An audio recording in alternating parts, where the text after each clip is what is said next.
Obboleeyyiiko nagaan isiniif haa ta'u jira.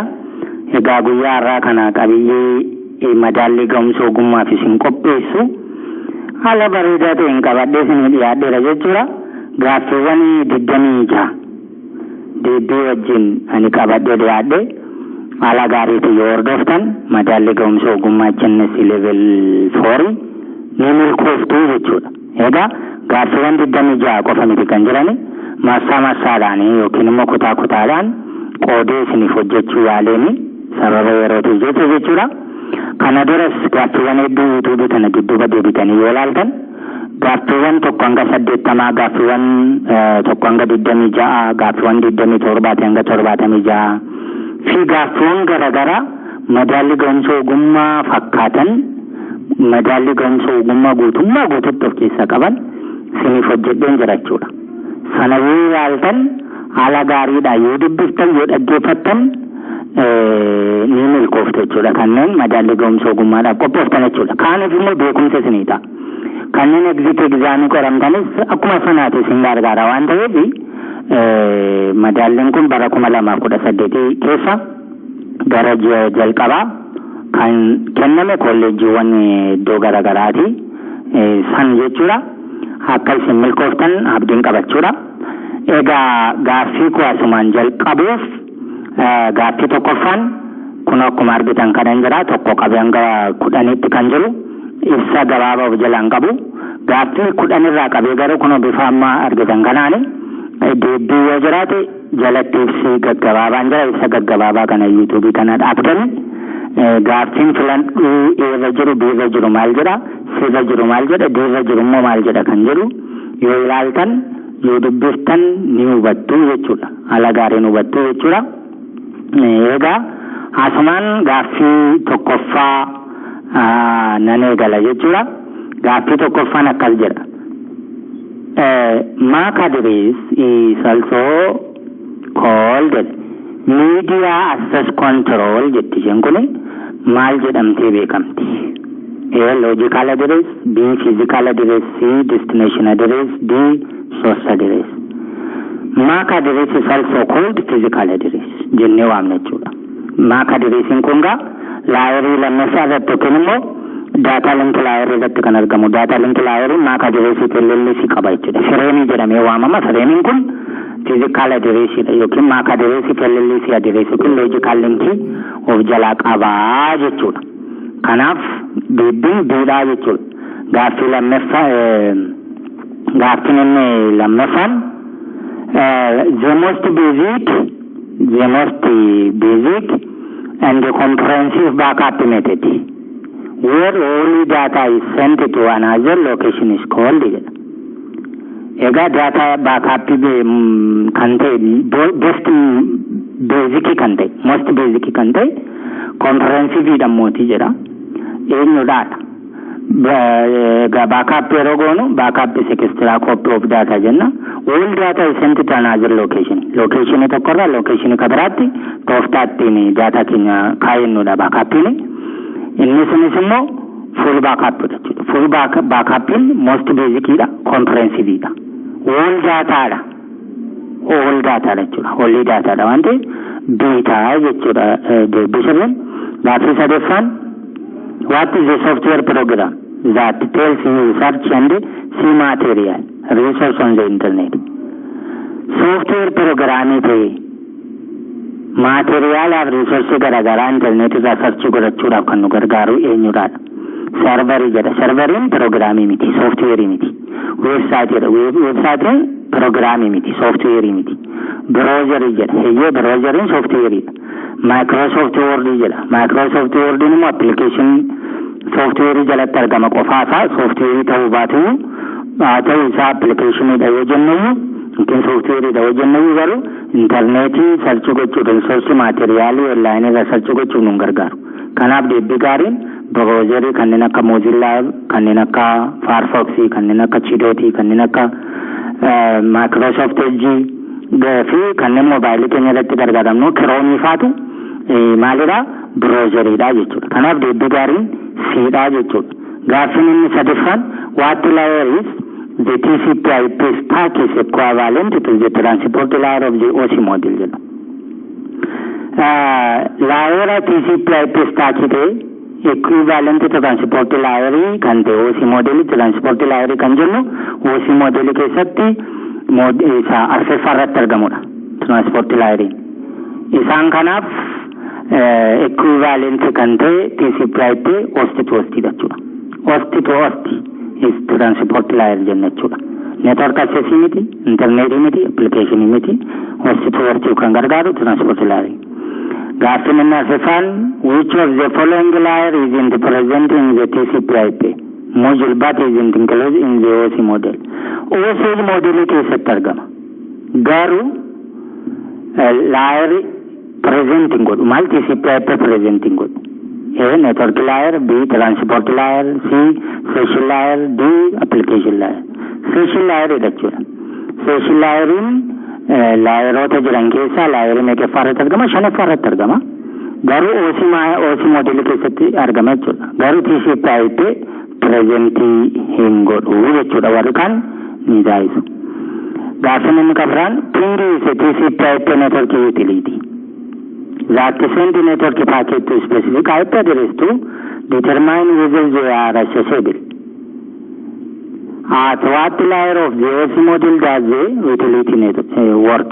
Utility working layer isa kam keessatti ping is a TCP/IP network utility. Kanaaf pingin kan keessatti hojjetu networking keenya accessible akka ta'u determine kan godhu specific IP address kan hojjetu. OC model utility work kan sirriitti network layer jechuudha. Data link miti, session miti, presentation miti jechuudha. Gaaffiin inni kan biraan a piece of program code is that inserted into another program to cause damage is called a piece of program yookiin program kaatee inserted kan program tokkorraa gara program biraatti kan deemu inserted into another program tokkotti kan insert ta'u damage yookiin immoo cabiinsa yookiin immoo badiinsa daataatiif sababa kan ta'u eenyudhaadha. A antivirus, B password, C virus, D program. Virus jechuudha. C irratti kan argamu.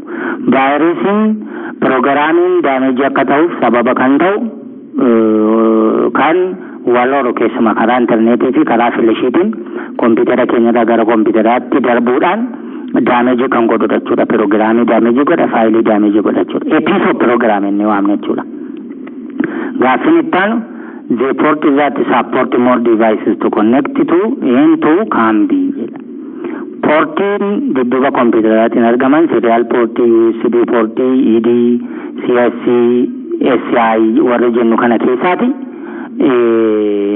Portiin device hedduu support ofitti godhu eenyudhaadha. A serial, B USB, C EDI, D CSC, SCI jedha. USB jechuudha. USB gosoota deviceota adda addaa gosa 127 support godhafitti baay'inaan jechuudha.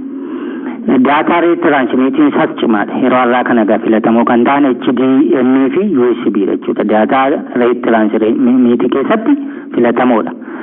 USB isa kanaaf otoo hin taane gosa portii device guddaa hedduu fakkeenyaaf akka printeraa, akka flash diskii, akka copy maashinii fi kanneen biroo mobile device deviceota garaagaraa hedduu support kan godhu USB jechuudha. USBdha. Baay'inaan yeroo har'aa kana deviceonni USBdhaan connect ta'u jechuudha kompiitaratti. USBdhaan connect ta'u serial caalaa, EDI caalaa, CSC caalaa, parallel caalaa USBdhaan connect ta'u jechuudha. Gaaffiin saglaffaan which of the following is not an open source operating system? Kanneen armaan gadi jiran keessaa kan open source operating system hin taane kami not jedha waan ta'eef jechuudha. A Android, B Ubuntu, C Windows, D Linux. Android kan jennu mobile Android open source jechuudha. Ubuntu kan jennu biyya Afrikaa kibbaatti kan oomishame gosa program codeetiin yookiin immoo graphic useriitiin kan hojjetu gosa Windows operating system maaliiti kunis gosa operating system open source jechuudha. Windows kan jennu irraa kana Windows 11, Windows 12, Windows 8, Windows Server jennee nuti gargaaramnu open source miti jechuudha. Linux immoo open source network isa beekamaadha. Open source kan network isa beekamaadha jechuudha. Kanaaf deebiin Windows. Gaaffii kurnaffaa what is the IP address range of HAPIPA? HAPIPA kan jennu kun automatic private IP address jechuudha. Automatic private IP address jechuudha. Range protocol inni keessatti argamu kan address range inni gidduutti argamu meeqaadha? A 169.255.01 up to 169.254.0.254. B 169.254.01 up to 169.254.255.255. C 169.254.10.012 or up to 169.254.0.255. D 169.254.01 up to 169.255.255. Kan gidduutti argamu HAPIPA'n D 69.254 duwwaa tokkooti hanga 69.254 gidduutti argama.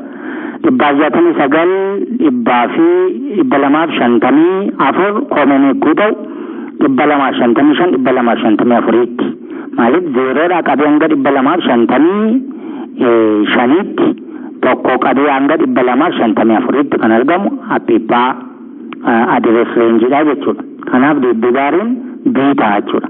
Gaaffii 11ffaa Dash is a global system of interconnected computer network that use the standard internet protocol suite or TCP/IP or transfer control protocol or internet protocol to serve several billion users worldwide.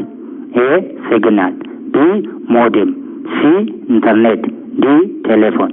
Egaa global system ite computerota walitti interconnect godhe standard internet protocol suite yookiin TCP/IP kan gargaaramu. Several billion users kan qabu kan tajaajilu world wide connection kan ta'e eeudha. Signal immoo modem immoo internet immoo telefoonii deebii gaariin internetidha. Internet is a global system of interconnected computer jenna. Kanaaf siidha jechuudha deebiin. Gaaffii 12ffaa what protocol and port does DHCP uses? DHCP'n protocolii fi portii kam wajjin hojjetaadha. Portii kan wajjin protocolii kan wajjin hojjetaadha. A TCP 21, B TCP 67, C UDP 53, D UDP 67. Gaaffii kanaaf deebii gaariin D UDP 67dha. Maaliif DHCP'n UDP 67 fi UDP 68 portii protocolii kanaan hojjeta jechuudha. Portii kanaan hojjeta jechuudha. Maaliif UDP 67 kuni DHCP portii kan serveriiti. UDP 68 immoo kan clientiti. Client side fi server sideidhaan UDP gargaarama jechuudha. Yoo DHCP. Egaa otoo amma gaaffii kana keessatti UDP 68 kaayratee gaaffiin kun hin jijjiirama. Maal jedha ture? What protocol and port does DHCP for server or for user jedhee gaafata ture. 68 otoo jiraate jechuudha. Kanaaf adda ba'iinsa isaa jechuudha. Kanaaf ammaaf deebii gaariin Didha jechuudha. Gaaffii 13ffaa if you use either telnet or FTP. FTP yookiin immoo telnet gargaaramta yoo ta'e which is the highest layer you are using to transmit data. As keessatti laayeriin inni olaanaan ati data transmit keessatti gargaaramtu kan laayeriin olaanaa highest layer data transmit keessatti gargaaramtu kan search layerii 5ffaa application layerii 7ffaa presentation layerii 5ffaa transport layerii 4ffaa. Kanaaf deebii gaariin B application layerii jechuudha. Application layerii telnet FTP gargaaramu kan nu gargaaru jechuudha. Egaa gaaffiiwwan kanaaf kunoo gara gadiitti kan jirani opshiniin garagaraa hin jira isin dubbisaa isin hin jedheeni kunoo gara gadiitti hin jiru dubbisaa deemuu ni dandeessu jechuudha. Gaaffiin 14ffaan what statement describes the function of the address resolution protocol? Address resolution protocol kan jedhu kana RP jennee waamna. RP kana jechi ibsu kami? Jechi RP ibsu functioning RP ibsu kamidha? A. RP is used to discover the IP address of any host on the local network. B. RP is used to discover the IP address of any host on different network. C. RP is used to discover the MAC address of any host on the local network. D. RP is used to discover the MAC address of any host on a different network. Kanaaf deebii gaariin C jechuudha. Address resolution protocol is used to discover the MAC address of any host on the local network kan jedhu ta'a jechuudha. Maaliif sababni isaa RP'n MAC addressii gara IP addressiitti jijjiiruu kan nu gargaarudha jechuudha gabaabumatti.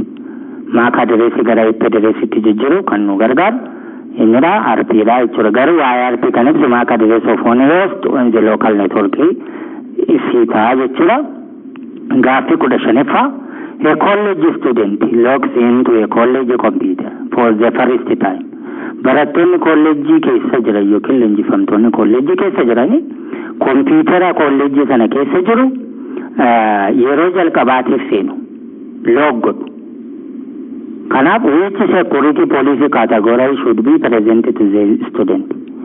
Kanaaf security policy barattoota kanaaf ifuu qabu isa kamidha? Security policy barattoota kanaaf ifuu qabu kamidha? A. Network maintenance policy. B. Incident handling policy.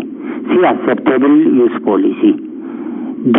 Identification and authentication policy. Amma yeroo jalqabaatii waan ta'eef acceptable use policy ta'a jechuudha. C. Maaliif yeroo jalqabaatii waan ta'eef. Garuu otoo yeroo lammaffaa yeroo sadeeffaa yeroo ta'an authentication and identification adda baafannaa poolisii eenyutu yakka kana hojjete kan jedhu heeraaf seera itti baafnee identification of authentication itti hojjechuu dandeenya. Ammaa gara acceptable and use policy itti gargaaramna jechuudha. Siidha jechuudha deebiin. Isin warra asii gadi jiran kana eenjiraa, deenjiraa eera kan jiru maal jechuudha? Network maintenance policy maalidha? Incident handling policy maalidha?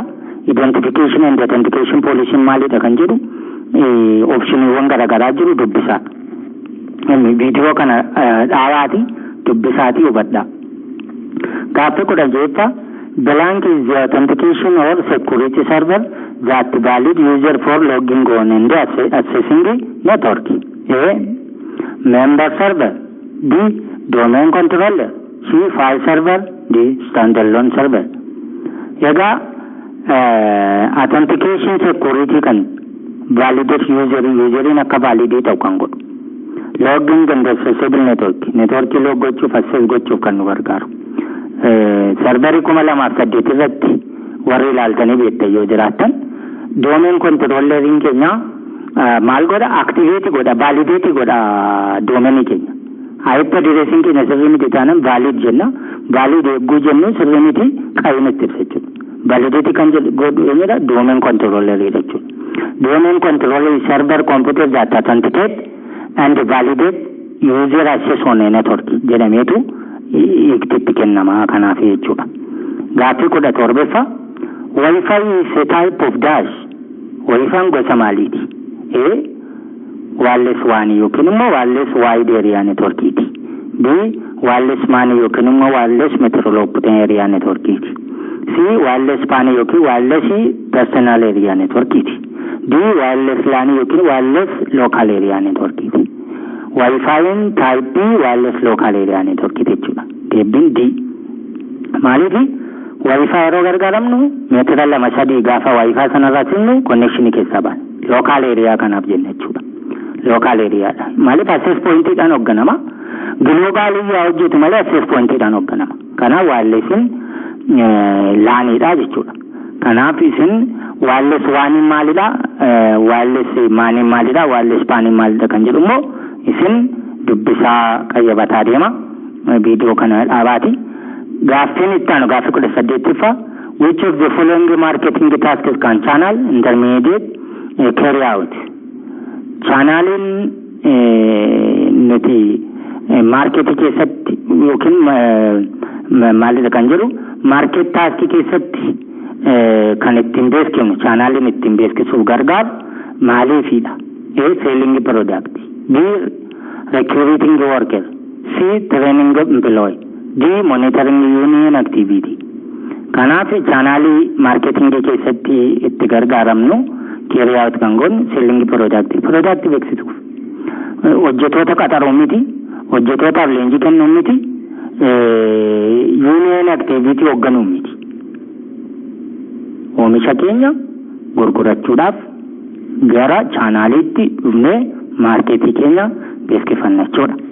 Gaaffii 19ffaa it is a type of today technology which provides the ability to communicate between two or more entities over the distance without the use of wire or cable of any sort.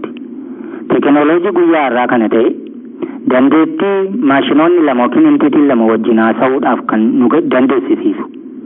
Garuu without wire keebilii malee kan hojjetu. Keebilii kamiyyuu ofitti otoo hin butiin kan hojjetu teknooloojiin ammayyaa'uudha. A. Blockchain technology, B. Wireless technology, C. Cable technology, D. VPN or virtual private network technology. Deebbii sirriin wireless technology biira jechuudha.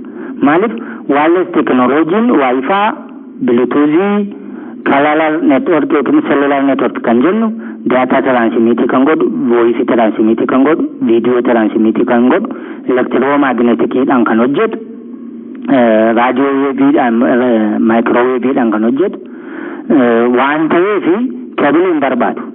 Keebilii malee hojjeta jechuudha. Kanaafidha amma yeroo alaa kana 4G 5G hojjeta jechuudha. Blockchain maal akka ta'e, cable technology, VPN maal akka ta'e isin kunoo gara gadiitti as kanatti jira waan ta'eef tokko tokkoon yoo dubbiftan gaariidha jechuudha. Gaaffii 20ffaa blank is a special container of Active Directory which is used to organize the Active Directory object within a domain into administrative group. Special container is Active Directory kan itti gargaaramu. Active Directory organize kan godhu objectidha. Domainidhaan kan hoogganamu. Administrator immoo group immoo kan admin godhu. Domainidhaan kan hoogganamu group immoo administrator kan godhu. A. Domain name, B. Organization unit, C. Active Directory, D. Domain controller. Kanaaf organization unitidha. Organization unitiin of jalatti group qaba. Groupiin of jalatti user qaba. Useriin of jalatti computer qaba. Printer qaba. Kanaaf organization unitiin deebisuu ta'a. Irra kan jiru domain name maal gargaara Active Directory, domain controller kan jiru isin dubbisaa jechuudha. Gaafa 21ffaa. You install a new router for your network and configure it for operation. Users on your network immediately start completing that so you cannot access web page from their browser. When you test the connection, you find that you can access web page using their IP address, but not with their fully qualified domain name. What type of problem is indicated? Isin router yaaraa configured gootuudha kan jedhu. Router yaaraa configured gootu operation gootu garuu useriin immoo yookiin itti fayyadamaan immoo complainii kaasa. Maaliif web pagein accessing godhu browser irratti hojjetu internetiin ala gaariin hojjetaa hin jiru jedha battaluma isin connect gootanii kaatanitti dubdeebii yookiin immoo complainii kaasa jechuudha. Hojjetaa hin jiru kan jedhu.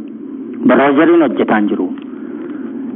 Yeroo test gootan immoo jedha when you test the web connection you find you access the web page using the IP address. Yeroo test gootan immoo web page access gootu. Access ta IP address garuu full qualification domain name hin qabu. So gosti rakkoo kana maal ta'a jettee yaadda maaliif isaa? Maaliif kan useriin browser irraa accessing goone gaafa tofii kee testi gootumu connectionichi web paging kee hojjeta garuu immoo full qualification domain name mitiidha gosti kun maali you forget to open TCP port 2500 router. D. You forgot to open TCP port 110.0 router. C. You forgot to open TCP port 80.0 router. D. You forgot to open TCP port 53 when you configure the router. The bigger in D. You forgot to open TCP port 53 when you configure the router. Error router keessa configure gootan TCP port 53 kan irraanfanne kan daganne full qualification domain name raafi jechuudha warra kan isin dubbisa taafi 22 the participating computer in a network are referred to as participate computer kan ta'e networking kamidhaadha client node CPU server DB gaarin node namoonni baay'een participate computer kan godhu client dha client node sajenne waamno kenimo server irraa kan fudhatu node dha jechuudha tokko isaa node maal in a computer a node refers to any active electronic devices active kan electronic device attached to network that is capable of sending receiving or forwarding information client specified refers to computer or applications that require server kanaf node participate of computer jechuudha node participate of user don't that participate of computer kanaf node ta jechuudha de build gaafi diddami sadefa which type of server will support the SMTP POP 3 and the IMAP protocol serverin gosa protocol simple message protocol fi post office protocol fi yokin internet message application protocol gargaramu eenyuudhaadha A proxy B email C syslog D DHCP gabaabumatti B email jechuudha emailin protocoloota sadi qaba email kan geessanii fi email kan deebisan isaanis simple message transfer protocol post office protocol fi internet message application protocol jedhamanii waamamu jechuudha kanaaf deebiin B dha deebiin arfeeffaa which one of the following protocol does not belong to application layer